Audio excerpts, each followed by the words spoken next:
Hey guys, it's Bob Ferngren. I'm back with another 8-minute call. You know, the Bible talks about in Ephesians that all of our battles are spiritual, right?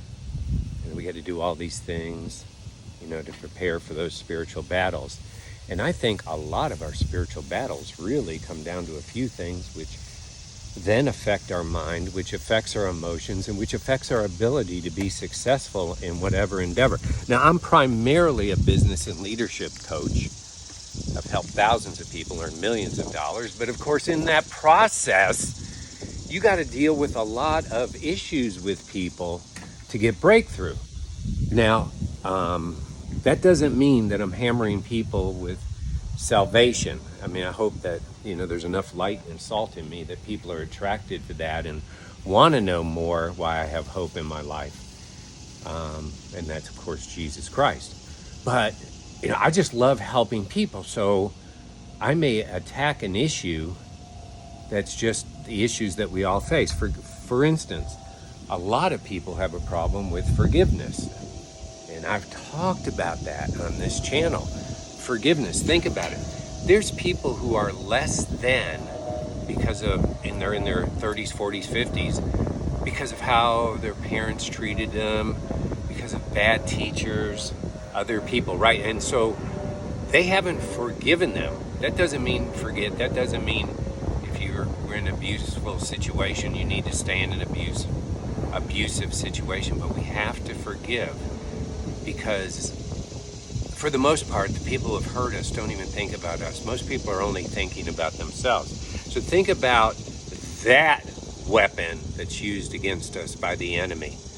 That we stay in this jail of unforgiveness, and we think it's us, and we think we can't get out of it, and we stay in there. And I have seen amazing breakthrough. I am not telling you that, you were abused by a spouse, you got divorced, and, you don't have some scars or things like that. Here's what I'm telling you. That when you forgive someone else, you're letting yourself out of jail, because you're the one who carries the burden. And boy, does the enemy not like that at all. That you are learning how to release those chains that have a hold on you. So forgiveness is a big one. Think about that. If you can release that, that you can't forgive someone, and it just keeps burning in you and burning in you. It's a real tough situation, right? Another one is you have a lack issue. You have less than. You want more, but you're always upset that others have more, that you are the one who's always getting ripped off. You don't make enough money. You don't have enough opportunities and all that. Well, here I look at a spiritual gift, or at least I look at it as a spiritual gift of giving. And your first thing out of your mouth might be, well, I don't make enough money to give.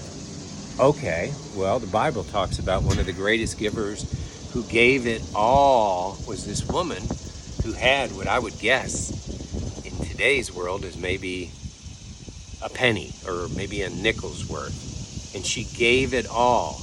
She gave 100%, where the Pharisees and Sadducees and others were very high and mighty with their giving and tithing and stuff like that.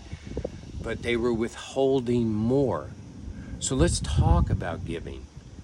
And we don't even have to talk monetarily, like cash out of the bank, although I think that's very important. I really think if you're given at least 10%, you're going to get blessed. I am not, name it and claim it. I'm none of that stuff. But I believe, because the Bible talks about that God himself talks about, see if I don't open up the storehouse of heaven and pour it on you. I think it's Malachi 3.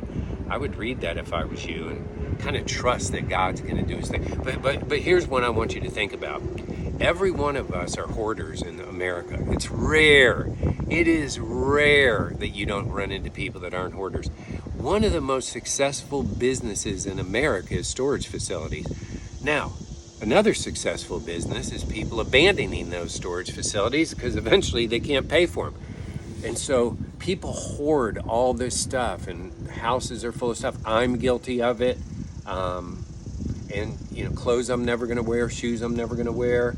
Now we got kids, so they're outgrowing everything all the time. But here's a way of giving. Go take that stuff to the Salvation Army or the Goodwill. Why store it up somewhere where you're paying $100, $200, $300, $400 a month for a storage facility, and then maybe a year, maybe 5 years, maybe 10 years, you might go in there and you might use 10% of it, and then you give it away or just walk away from the storage facility. Now, I have used storage facilities, particularly in the case of moving, haven't found a new place. That's a good temporary solution. But if you think about all the wealth that's in storage facilities, that's just people spending money. And of course, a lot of the money people spend, they don't even have. They're putting it on credit cards. So let's get back to giving. So one thing is clean out your house. Get rid of all that stuff and donate it to charities, people at your church, your schools, wherever. Because I can tell you, people desperately need what you got. If you're watching this, you are wealthy beyond all imagination when you compare it to the rest of the world. So people need what you got. Another way of giving is your time. Well, again, I'm not perfect. I very rarely do a good job with my time. I do a much better job with my money, but I think that's kind of the least of my giving. And I'm not going to tell you how much I've given, but that's neither here nor there. My point is that if you don't have money or you don't have things to give away, you can give time, right? Whenever you're giving, what you're doing is, and I believe this to be true, I believe it to be true like I believe I'm breathing right now, is that you are actually storing up for yourself. Now, what do you mean, Bob? Well, here's the first step that happens. When you give time, stuff, money, it makes you feel good, right? Hopefully you feel good. I hope getting rid of a bunch of stuff in your house, or, giving the first 10% of your income or whatever it should make you feel good. Now, feeling good is a high attractor to abundance. Feeling good is a high attractor.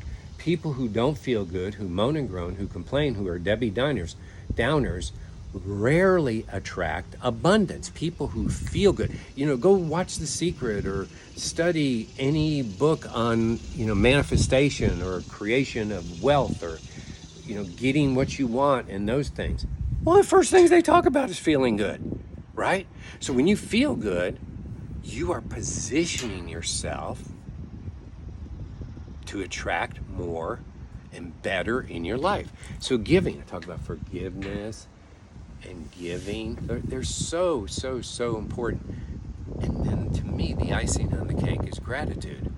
I mean, perhaps you're a parent and perhaps you give to your children, and hopefully your children are grateful, right? Because when your children are grateful for the time you spend with them, for the gifts you give them, for the food you feed them, and of course, they're not going to be grateful at 1, 2, or 3 years old, but I'm talking as they grow, right? You want to do more for them. You want to open up more opportunities. If you got a little sucker that's just mean to you all the time, ungrateful, breaks their toys right away, do you really want to do more? Of course you'll do it because you're a parent, but you don't feel good about it, right? And so I believe it works the same way with our Father in heaven. When we are grateful for what we have right now. And guys, I've already done my gratitude thing this morning. My goal is at least 100 things to speak during my prayer time and thank God that I am specifically grateful for. There's days I thank God for air because I know I'm not going to be around, you're not going to be around if the air goes away. I've thanked God for gravity, water, food, the roof over our head, the cars that we have. I thank God for this dock that I'm standing on and this ability to live on this lake. And so, wow. So I'm grateful. Again, all these things make your brain feel better. It's all about making your brain feel better. And when your brain feels better, you're producing better emotions. Those are all high attractors. So I want you to check yourself. How's your life going? Are you doing great? Are you achieving your financial goals? Are your children coming out the way you want? You know, are you living in the house you want? Do you have the car you want? Do you have the relationships you want? The friends, the support, and all that stuff? We'll start with these three things. You get your giving right, get your gratitude right, and forgive. And forgive. I've done other videos on this. I will do these videos on these three topics till the day I'm dead because they work. And I'm living proof of it. There is not a single thing in my life that by addressing those things, my life did not immediately, instantaneously get better. So I want to encourage you, I want to bless you, and I want you to have a great day. And this went over 2 minutes.